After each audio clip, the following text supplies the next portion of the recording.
사람인 우리에게 가장 중요한 것이라는 말씀으로 오늘 나눌 거거든요. 사람은 이 에덴이라는 곳에서 하나님이 살게 하셨고, 또 하나님께서 선악을 알게 하는 나무 열매를 먹지 말라 그랬습니다. 다른 것은 다 먹어도 되지만, 각종 나무 열매를 다 먹지만, 모든 것이 다 허락됐지만, 선과 악을 아는 기준은 하나님의 것을 가지고 살아가고 자신의 것을 가지고 살지 않기를 바랬고요. 또 그러면서 하나님은 돕는 배필을 또 주어서 그 속에서 또 인도받게 하셨습니다. 자, 오늘 창세기 1장 27절 말씀을 다시 한번 우리가 또 암송하는 시간이면 되겠습니다. 하나님이 자기 형상 곧 하나님의 형상대로 사람을 창조하시되 남자와 여자를 창조하시고, 창세기 1장 27절 말씀. 아멘. 자, 오늘 우리가 하나님 앞에서 우리가 만약에 범죄하지 않았다면 어떻게 됐을까요? 그러면 우리가 누릴 수 있었던 것들이 되게 참 많습니다. 아까 말했지만 각종 나무의 열매를 먹을 수 있고요. 또 진정으로 에덴에 있는 모든 뿐만 아니라 생육, 번성, 충만, 정복, 다스림이 있었고요. 하나님과 늘 함께 했기 때문에 두려움도 결핍도 불안도 없었습니다. 우리가 범죄하지 않았다면 지금도 하나님과 친밀한 교제가 있었고, 우리는 분명한 목적 속에서 기쁨으로 살아가고 있었을 겁니다. 다들 어떤 식이냐면요, 결국 자기 방식에서는 다 채우고 진작 중요하게 해야 될 일은 회피하고 있어요.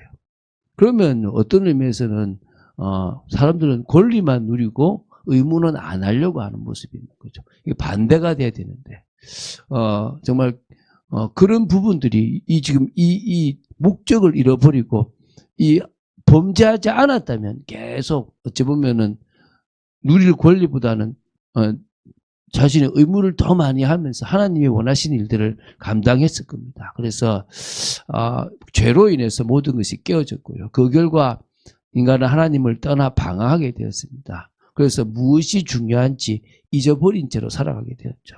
그래서 우리가 고민할 게 사람인 우리에게 가장 중요한 것이 무엇인가? 그게 오늘 우리가 나누려고 하는 거예요. 그게 하나님과의 교제, 예배죠. 목적이 있는 삶. 그리고 다시 회복돼야 될 복음과 언약이라는 거예요. 이것이 사실은 인간에게 지금 가장 중요하다고 보시면 됩니다. 그럼 첫 번째 보면 하나님과의 교제, 예배입니다. 우린 예배는 찬양을 드리고 기도를 드리고 또 말씀을 듣고 그 말씀에 집중하며 하나님의 말씀을 따라가려고 하는 거죠. 여러분, 제사가 순종이 제사보다 낫다 그러잖아요. 여러분들이 하나님 앞에 아멘 하겠습니다라고 하는 게 훨씬 더 온전하다는 거예요. 어떤 의미에서는요, 그냥 내 틀에 딱 맞춰서 말씀을 끼워 맞추고 있다면요, 이건 심각한 겁니다. 그래서 예배라고 하는 것은 하나님 앞에 우리를 드리고 하나님 앞에 내려놓는 겁니다. 주님 말씀하십시오. 내가 듣겠습니다. 그 교제의 중심에 있다면 여러분들은 하나하나 응답받습니다. 아니면 누가 주인이냐? 내가 주인인 거예요. 내가 내 인생을 살아가는 겁니다. 자, 그래서요, 창세기 2장 15절에 여호와 하나님이 그 사람을 이끌어 에덴 동산에 두어 그것을 경작하며 지키게 하셨습니다. 에덴 동산에 두셨다는 것은 생활 공간이라는 게 아니라 하나님과 사람이 함께하는 교제의 자리도 된다는 겁니다. 하나님과 함께 걸으며 하나님의 음성을 듣고 그분과 교제하는 존재로 아담은 존재했습니다. 이게 인간의 본질이에요. 하나님과 함께 걸으며 그분의 음성을 듣고 그분과 교제하며 그분의 뜻을 따라가는 거. 그래서 찬양은 하나님을 향한 사랑의 표현이고, 기도는 하나님과의 대화이고, 말씀은 하나님이 주시는 생명의 음성이기도 합니다. 그래서 죄가 들어오기 전에는 인간에게 가장 자연스러운 삶은 바로 하나님과 함께하는 예배의 삶이었다는 거예요. 그래서 이거를 요한복음 4장 24절에 하나님은 영이시니 예배하는 자가 영과 진리로 예배할 때가 온다는 겁니다. 무너진 예배, 끊어진 예배를 다시 하나님께서 회복시키신 겁니다. 누구를 통해서요? 예수 그리스도를 통해서. 이 예배는요, 주님 내가 듣겠습니다. 말씀하십시오. 이 중심을 위하여 내가 모든 걸 다 맞추는 거예요. 두 번째는요, 목적 있는 삶을 살 때 행복하는 겁니다. 그러니까 결국 하나님께 영광 돌리는 삶, 다시 말하면 달란트를 가지고 주님이 주신 비전을 따라서 사명 감당하는 게 진정으로 우리의 목적이 있는 삶이고요. 그때 우리는 행복하다는 거예요. 창세기 2장 15절에 보면요. 그때도 경작하며 지키게 하시고 있습니다. 이 말은요. 그냥 사람이 단순히 존재하는 게 아니라 사명을 가지고 있다. 경작도 하고 지키게도 했다는 거예요. 그러니까 일은 저주가 아니고 사실 복입니다. 하나님 주신 일을 감당하면서 하는 것이 인간의 기쁨이고 행복이고 가치예요. 여러분 생각해 보세요. 여러분 주의 일을 하러 가는 게 낫습니까? 집에 가서 엉뚱한 일을 하는 게 낫습니까? 여러분 어차피 여러분 시간 남으면은 할 게 뭡니까? 내가 은혜 받고 내가 막 주님 바라보고 음성 듣고 이런 생각입니까? 아니라니까요. 결국은 다른 거 많이 한다니까요. 우리가 주님 앞에 정말 이 목적을 가지고 살아갈 때 힘이 나고요. 목적을 잃어버리면 공허해집니다. 하나님 주신 방향 속에서 우리는 만족을 누릴 수가 있습니다. 그런 말씀들을 기억하고 붙잡게 되기 바랍니다. 고린도전서 10장 31절에도 너희가 먹든지 마시든지 무엇을 하든지 다 하나님의 영광을 위하여 하라. 나에게 주신 달란트, 하나님 주신 비전, 내가 서 있는 삶의 자리, 이 모든 것이 하나님께 영광 돌리기 위한 통로가 되면 돼요. 여러분, 그래서요, 여러분에게 이 정말 주시는 말씀을 여러분이 붙잡고 가라고 하는 거예요. 하나님의 뜻 안에서 살아가는 그 삶이 가장 복된 거죠. 자, 그리고 이제 정말 이 세 번째입니다. 우리가 이 목적 있는 삶뿐만 아니라 이제 회복을 위해서요. 다시 복음과 언약이 필요하죠. 이게 무슨 말입니까? 창세기 1장 27절 28절을 회복하려고 주신 은혜가 바로 복음입니다. 우리는 그 복음과 언약을 통해서요. 다시 하나님의 형상을 회복하고 생육, 번성, 충만, 정복, 다스리는 하나님의 사명을 감당하는 하나님 나라를 이루는 청지기로서의 사명을 감당할 수 있는 겁니다. 하나님은 인간을 하나님의 형상으로 창조하셨고 세상을 다스리는 복을 주셨습니다. 그게 깨어져 버렸기 때문에 하나님은 이 복음과 언약을 주셔서 다시 회복하는 거죠. 좀 더 그걸 구체적으로 말하면 예수 그리스도를 통해서 우리는 잃어버린 모든 것들을 다시 회복하고 누릴 수 있는 겁니다.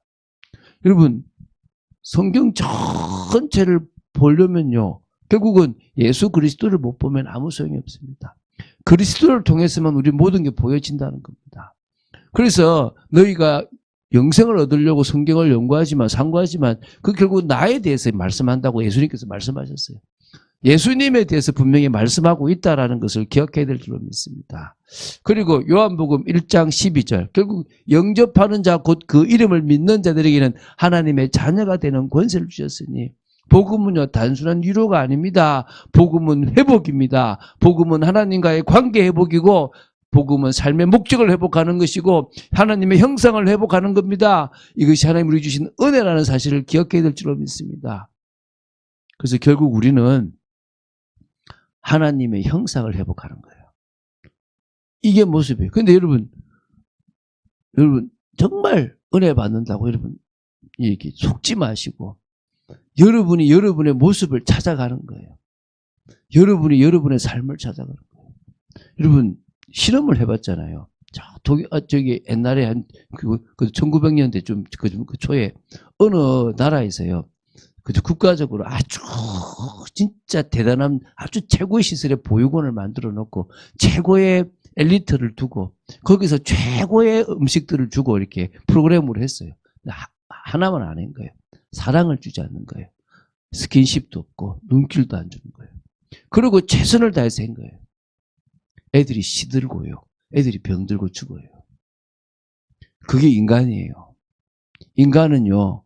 하나님의 사랑과 하나님과의 교제가 없으면 죽어요.